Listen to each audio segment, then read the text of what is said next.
وہ سمجھ رہی تھی کہ اب وہ آ چکی ہے تو سب ٹھیک ہو جائے گا، لیکن بابا شاید اپنی زندگی سے اکتا چکے تھے، ان کے اندر کوئی امنگ باقی نہیں بچی تھی، ہر اگلی سانس انہیں ضیاع محسوس ہو رہی تھی، تبھی وہ ہر وقت موت کی باتیں کرتے رہتے تھے۔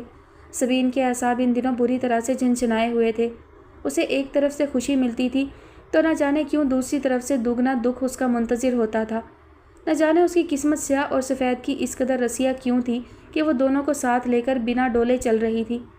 سبین کو اپنے ارد گرد اندھیرے بڑھتے ہوئے محسوس ہوئے تھے۔ وہ بابا کو لے کر شہر کے سب سے بڑے اور مہنگے ہسپتال میں گئی تھی۔ وہاں اسے پتہ چلا تھا کہ جن لوگوں کو ہم نہیں بچا سکتے انہیں پیسے کے بلبوتے پر بھی نہیں بچا سکتے۔ اماں جب مر رہی تھی تب اس کے پاس اتنے ہی پیسے ہوتے جتنے اس وقت تھے تو وہ اماں کو تب بھی نہیں بچا سکتی تھی، کیونکہ ان کی تقدیر میں یہی لکھا تھا، موت، جو شاید اب بابا کی تقدیر میں بھی لکھی جانے والی تھی۔ موت رفتہ رفتہ ان کے قریب آ رہی تھی۔ وہ با علم تھے اور کہیں اندر ہی اندر یہ بات سبین بھی جانتی تھی۔ کتنی عمر ہو سکتی ہے میری بیٹا، 100 سال بھی ہو جائے تو تب بھی آخر یہی ہوتا ہے کہ واپس جانا ہوتا ہے۔ بابا کس قدر مطمئن انداز میں ایسی باتیں کرتے تھے اور سبین رونے لگتی تھی۔ زویا بھی ان دنوں بہت خاموش تھی۔ سبین کو ڈر تھا کہ کہیں وہ پھر چپ نہ ہو جائے۔ وہ میران کو کال کرتی تھی، بابا کی طبیعت کے بارے میں بتاتی تھی۔ وہ دور تھا، سوائے اس کی سننے کے اور اسے دلاسا دینے کے اور کچھ نہیں کر سکتا تھا۔ بابا کو خوش کرنے کے لیے اس نے اسکائپ پر بابا کی اور میران کی بات کروائی تھی۔ میران کی تو سمجھ میں نہیں آ رہا تھا کہ وہ بابا سے کیا بات کرے، وہ بات کرنے سے زیادہ شرما رہا تھا۔ بابا بیماری میں اسے دیکھ کر مشکل سے مسکرا رہے تھے۔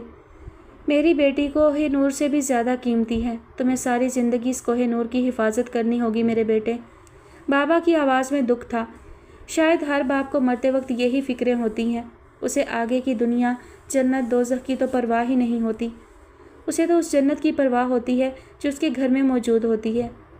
میں آپ سے وعدہ کرتا ہوں بابا کہ اس کوہ نور سے پہلے ہر مشکل غم کو خود برداشت کروں گا، میران نے کہا تھا، اور جسے بابا سمیت سبین کو بھی نہال کر دیا تھا۔ ایسی پریشانی میں وہ چھوٹی چھوٹی خوشیاں ہی تو تلاش کر رہی تھی، یہ چھوٹے چھوٹے آسرے دلاسے ہی تو اسے یکجان رکھے ہوئے تھے، ورنہ تو وہ آنے والے لمحوں کو سوچ کر ہی رو رو کر پاگل ہونے والی تھی۔ ہسپتال میں بابا کے ساتھ کسی دن زویا رکتی تھی اور کسی دن وہ خود۔ ایک رات بابا نے اسے خود کہا تھا کہ وہ ان کے پاس رہے، اس نے زویا کو گھر جانے کا کہہ دیا تھا۔ رات میں بابا نے اسے جگایا تھا، سبین، بابا کی آواز پر سبین کا دل کانپ کر رہ گیا تھا۔ اسے اماں کی آخری رات یاد آ گئی تھی، تب اماں نے بھی اسے اسی طرح پکارا تھا اور بابا بھی۔ جی بابا، اپنی آواز کو حد درجہ نارمل رکھنے کی کوشش کرتے ہوئے اس نے کہا تھا، میرے پاس آؤ۔ وہ کانپتے وجود اور دھڑکتے دل کے ساتھ بابا کے پاس گئی تھی۔ میں نے تمہارے لیے ایک چیز بنائی ہے۔ کیا؟ وہ اشتیاق سے پوچھنے لگی۔ میرے بیڈ کے نیچے پڑا صندوق کھولو گی تو وہ تمہیں نظر آ جائے گی، مگر اسے میرے مرنے کے بعد کھولنا، وہ میرا سب کچھ ہے۔ میں تمہیں وہ تو نہیں دے سکا جو ایک باپ ہونے کے ناطے مجھے دینا چاہیے تھا، لیکن جو میرے بس میں ہے وہ دے رہا ہوں تمہیں۔ مجھے پتہ ہے تمہیں چونے سے نفرت ہے، لیکن تم یہ بھی تو جانتی ہو کہ چونا ہی تمہارے باپ کا واحد اثاثہ ہے، وہ اس کے علاوہ تمہیں اور دے بھی کیا سکتا ہے۔ میں ایک بدقسمت باپ ہوں، میں نے ساری زندگی گھر کے ایک کونے میں بیٹھ کر گزار دی، باہر کی دنیا کی مشکلات کو جھیلنے کے لیے اپنی نازک بیٹی کو آگے کر دیا، میں نے اس کی چھوٹی چھوٹی خواہشات بھی پوری نہیں کی۔ پلیز بابا ایسی باتیں مت کریں۔ وہ دکھی ہو رہی تھی اور دکھی سے بھی زیادہ شرمندہ۔ میں نے ساری زندگی کیا ہی کیا ہے، اپنی گزری زندگی پر نظر ڈالتا ہوں تو سوائے ایک خبتی اور سنکی آدمی کے مجھے اور کچھ نظر نہیں آتا۔ میری بیٹی دنیا کا مردانہ وار مقابلہ کرتی رہی، جو ذمہ داریاں میری تھیں ان کو وہ نبھاتی رہی اور میں کھڑا منہ دیکھتا رہا۔ میں نے اسے کانٹوں پر چلنے کے لیے ننگے پاؤں چھوڑ دیا، اسے گود میں اٹھانا تو دور، میں نے اسے مضبوط جوتے بھی نہ لے کر دیے۔ مجھے آپ سے کوئی شکوہ نہیں ہے بابا، جب تمہیں اپنی گزری زندگی پر پچھتاوا ہو تو تم مجھے بددعا دے دیا کرنا سبین، اس سے تمہارا پچھتاوا کم ہو جائے گا، مجھے برا نہیں لگے گا بلکہ میری روح کو سکون ملے گا۔ ابھی آپ سکون سے سو جائیں بابا، گھر کو بیچ دینا۔ جی اچھا، میران کے پاس چلی جانا۔ جی، زویا کو بھی ساتھ لے جانا۔ جی ٹھیک۔ وہ چاہتی تھی کہ کسی بھی طرح بابا مطمئن ہو کر سو جائیں، پھر ایسا ہی ہوا تھا، بابا مطمئن ہو کر سو گئے تھے، ہمیشہ کے لیے۔ خوشی کے ساتھ غم ہے، رزق کے ساتھ بھوک ہے اور زندگی کے ساتھ موت، نہ جانے ہر چیز جوڑے کی شکل میں ہی کیوں ہے، اور پھر یہ بھی قباحت ہے کہ یہ چیزیں جوڑوں کی حالت میں ہی انسانوں پر اترتی ہیں۔ ایسا نہیں ہو سکتا کہ ایک انسان تمام عمر بس خوشی کو ہی محسوس کرتا رہے اور غم اس کے پاس نہ آئے، اس کے پاس رزق کی فراوانی ہو اور بھوک کا اسے اندازہ تک نہ ہو، یا وہ قیامت تک جیتا ہی جائے اور موت کا اسے کوئی خوف نہ ہو۔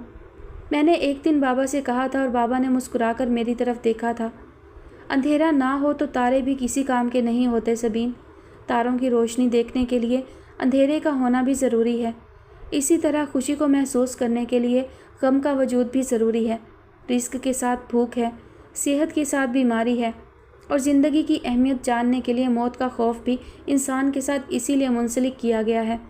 بابا نے جواب دیتے ہوئے میری تسلی کرنا چاہی تھی، لیکن شاید بابا نہیں جانتے تھے کہ وہ اس وقت بوڑھے ہو چکے تھے اور میں جوان تھی۔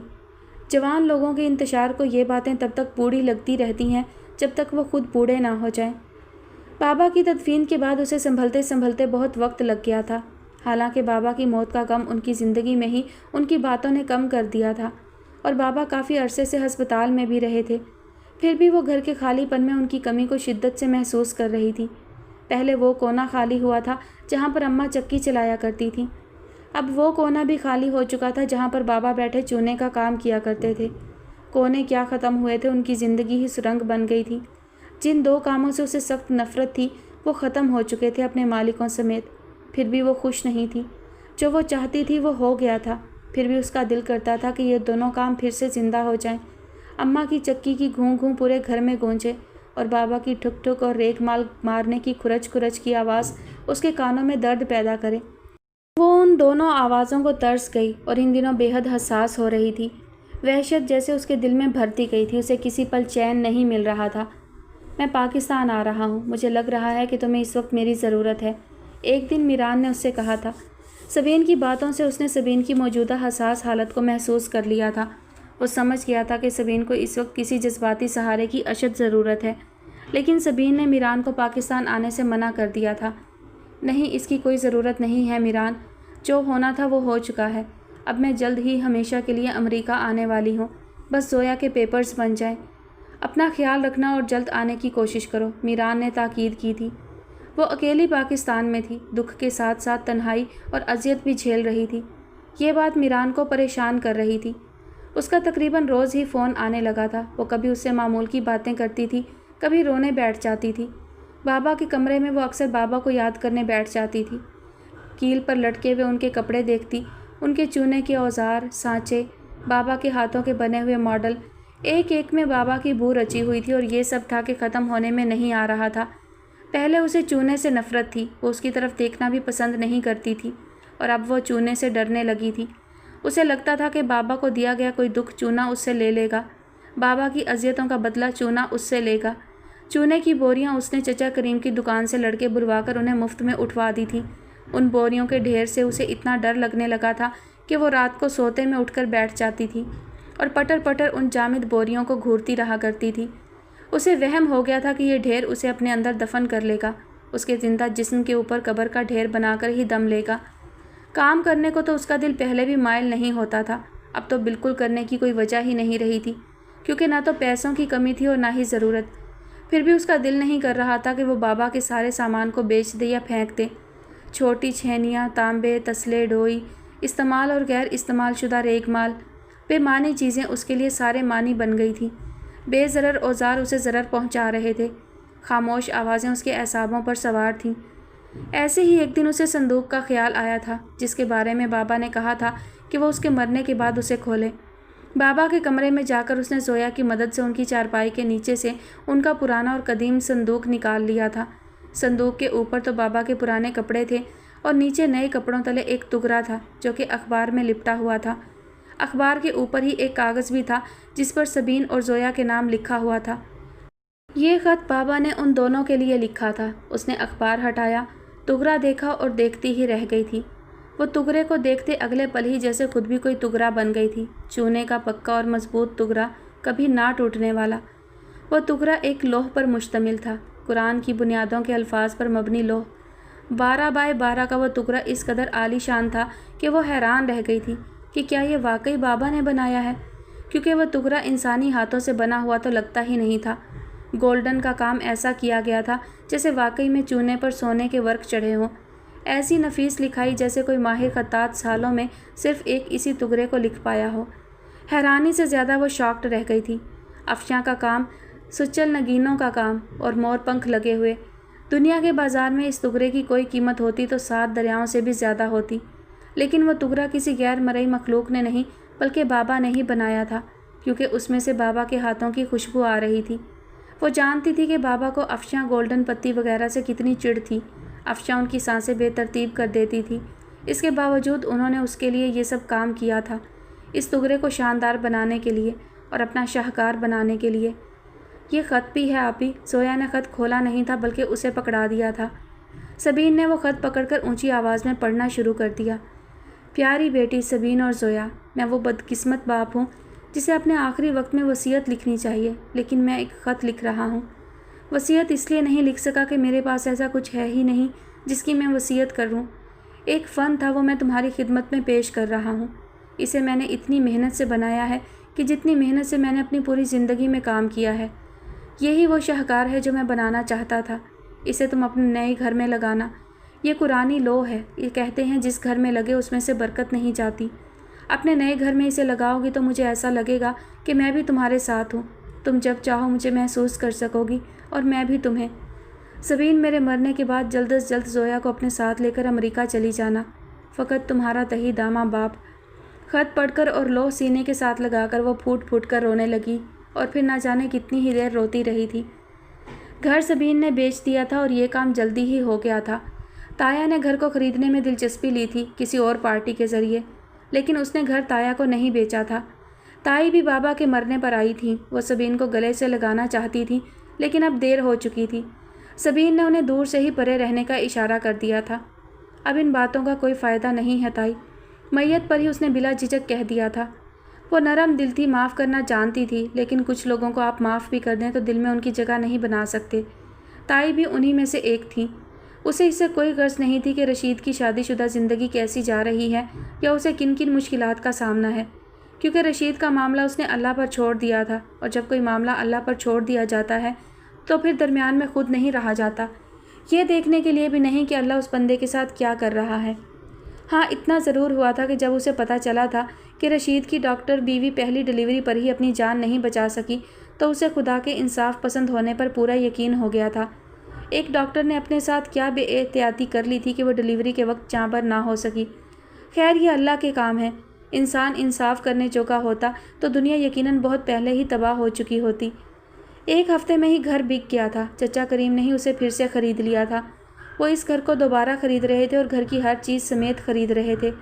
اسے یہ جان کر خوشی ہوئی تھی کہ چچا کریم اس گھر میں کارخانہ لگانے کا سوچ رہے تھے اور بابا کے سارے اوزار اب نئے کارخانے میں استعمال ہونے والے تھے۔ اس نے چچا کریم سے اتنا وقت لے لیا تھا کہ وہ ان کے امریکہ شفٹ ہو جانے سے پہلے انہیں وہاں رہنے کی اجازت دے دیں۔ اسے یہ اجازت بخوشی مل گئی تھی۔ اگر میرا دل کیا تو میں اس گھر کو دیکھنے آ سکتی ہوں کبھی کبھی۔ کیوں نہیں میری جان، کتب فوت ہوا ہے، تمہارا چچا ابھی زندہ ہے، چچا کریم نے اسے سینے سے لگا کر کہا تھا۔ اس کی آنکھیں بھیگ گئی تھیں، اس کے ارد گرد اچھے لوگ تھے۔ بابا کے بہت سے ٹکڑے جو پڑے ہوئے تھے وہ اس نے بیچے نہیں تھے، کچھ گورکن کو دیے تھے، کچھ کوڑا چننے والے لڑکے کو، جو ایک تو رہ گئے تھے وہ ان کے لیے بنا آنکھ اور بنا زبان والے فقیر بابا کا انتظار کرنے لگی تھی۔ عرصہ ہوا فقیر بابا نے اس گلی کا رخ نہیں کیا تھا۔ پھر ایک دن وہ جیسے اس کے دل کی آواز پر لبیک کہتے ہوئے آ گئے تھے۔ میں جا رہی ہوں بابا، ہمیشہ ہمیشہ کے لیے۔ شاید اب ہماری کبھی ملاقات نہ ہو سکے۔ یہ گھر کارخانہ بن جائے گا۔ ہو سکتا ہے یہاں آپ کو اب کوئی کھانا کھلانے والا نہ رہے۔ بابا جی نے حسب عادت ہاتھ آسمان کی طرف اٹھایا تھا، جیسے کہہ رہے ہوں کہ اللہ مالک ہے، اور پھر اس کے سر پر پیار دیا تھا۔ میرے لیے دعا کیجیے گا بابا جی، میرا باپ مر چکا ہے، ماں بھی، اب میرے پیچھے دعا کرنے والا کوئی نہیں رہا۔ وہ ان دنوں اتنی جذباتی ہو رہی تھی کہ بات بات پر رونے لگتی تھی۔ اسے خود سمجھ میں نہیں آ رہا تھا کہ ایسا کیوں ہے۔ وہ پہلے کبھی ایسی نہیں تھی، اور اب تو اسے بالکل ایسا نہیں ہونا چاہیے تھا۔ وہ ویسے ہی زندگی گزارنے والی تھی جس کا کوئی بھی لڑکی خواب دیکھتی ہے۔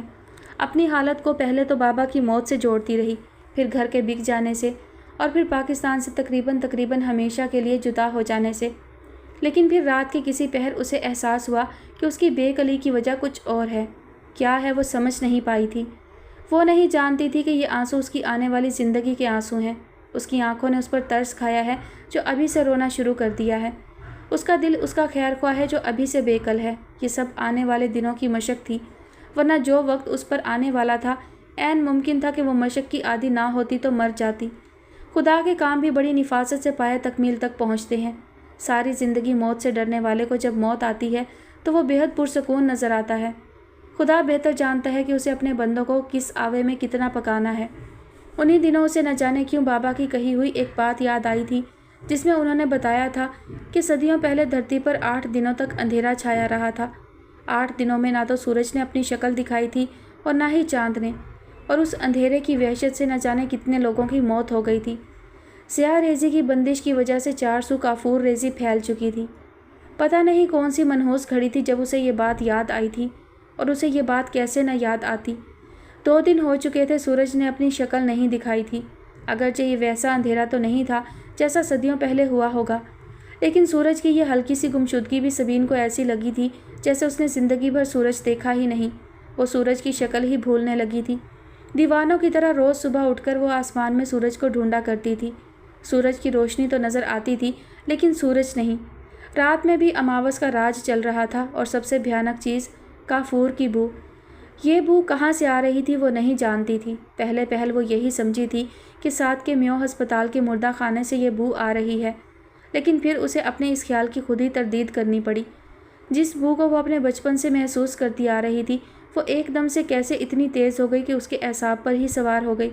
پھر اس نے سمجھا کہ بابا کی موت کی وجہ سے یہ سب محسوس کر رہی ہے، لیکن گھر کی ایک ایک چیز کو اچھی طرح رگڑ رگڑ کر دھلوا لینے کے باوجود بھی جب بات نہ بنی تو اس پر انکشاف ہوا کہ اس بو کا ماخذ تو اس کا اپنا وجود تھا۔ یہ پر انتقال خوشبو اس کے اپنے جسم سے آ رہی تھی، کافور کی بو۔ کافور کا بیج اس کے اپنے اندر کہیں لگ چکا تھا، اور بھیانک بات یہ تھی کہ اس کی آبیاری کون کر رہا تھا۔ کیا ہوا آپی؟ آپ مجھے ان دنوں کچھ عجیب عجیب لگ رہی ہیں۔ زویا جو ساری زندگی خود عجیب رہی تھی سبین سے پوچھ رہی تھی۔ اس کا مطلب سبین تو پھر پاگل پن والی حرکات کر رہی تھی۔ سخت گھبراہٹ لیے ہوئے وہ بس 2 ہی کام کیے جا رہی تھی، ایک روئے جا رہی تھی اور دوسرا اس گھر سے جلد از جلد بھاگ جانے کی ہر ممکن کوشش کر رہی تھی۔